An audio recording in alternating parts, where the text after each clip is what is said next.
I'm going to show you a PNF stretch for your quadriceps. PNF standing for Proprioceptive Neuromuscular Facilitation. You'll need a stretching strap for this if you're not flexible enough to do it with your hand. You'll wrap it around your ankle on your stomach. To set up for this, you're going to put your knees together. You're going to squeeze your glutes. So keep your butt squeezed. And what you'll do is you'll pull your heel or your foot as far as you can until you feel a good stretch in your quadriceps.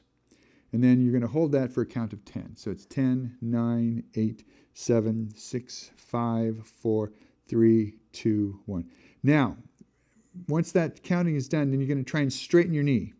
So resist it with your hands and count to 5.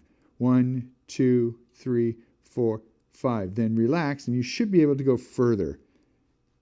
And just hold that for a count of 10 and just repeat the process.